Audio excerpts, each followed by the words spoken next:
Ce lundi, Alain Marchal et Olivier Truchot ont tenté de calmer deux de leurs chroniqueurs lancés dans un clash, suite aux photos d'Emmanuel Macron et Kylian Mbappé sur le terrain après la défaite des Bleus dans le mondial. Dernier coup de sifflet pour les Français et Argentins. Ce dimanche 18 décembre, la finale de la Coupe du Monde de football 2022 a offert plus de 118 minutes de frissons aux supporters présents en masse devant leur écran.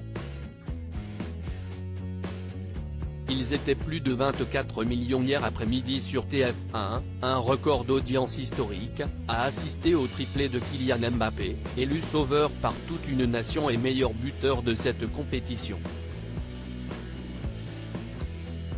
Malgré un regain d'énergie en seconde période, les Bleus n'ont pas réussi à conserver leur titre de champion du monde, qui revient à l'Argentine au terme d'une séance de tirs au but. Emmanuel Macron était présent au Qatar et a consolé l'équipe de France. Une attitude de coach controversée. L'image a déjà fait le tour du monde. Le chef de l'État a pris Kylian Mbappé dans ses bras, sans même que l'attaquant de 23 ans ne réagisse. Dès lors, les avis sur ce geste, que certains jugent lourd ou déplacé, se sont multipliés.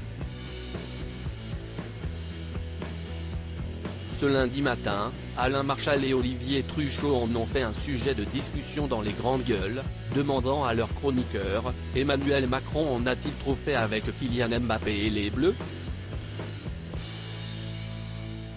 La réponse est sans appel pour Kouter Ben Mohamed: je pense qu'au-delà d'un président, on avait vraiment un vrai fan de foot, et quand tu es à fond dans un sport, et en particulier dans un stade, quand tu te chauffes, tu fais tomber ta veste. Il s'est emballé, il a répondu à la demande de Didier Deschamps de descendre des gradins pour aller sur le terrain, parce que lui-même il était mal. Et puis si est-il compliqué de consoler des joueurs qui sont dans cet état après cette remontada, affirme-t-elle avant de préciser que ce n'était pas forcément sa place. Mais Charles Consigny n'a pas souhaité en entendre davantage. Vous êtes d'une naïveté. Deschamps, il avait tellement chaud qu'il fallait qu'il enlève sa veste et retrousse ses manches. Vous êtes d'une naïveté, lance le chroniqueur de 33 ans à sa consoeur, estimant qu'elle monopolise la parole. Charles Consigny se justifie en disant qu'Emmanuel Macron aurait pu rester stoïque comme il a l'habitude de le faire lors de ses représentations. Une déclaration qui ne plaît pas à Kouter Ben Mohamed. Cette dernière finit par lâcher, parle tout seul. Je veux terminer, je vous ai tous écoutés donc tu m'écoutes. Tu es insupportable à chaque fois. Ta détestation de Macron est égale à celle de Barbara et si insupportable. Le gong a retenti, fin du débat pour aujourd'hui.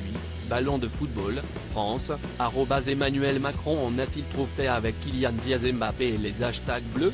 Gyrophare, clash @Kouter de Mar, ta détestation de hashtag Macron est égale à celle de Barbara et si assez insupportable. Hashtag Coupé du Monde 2022 #GGRMC pic.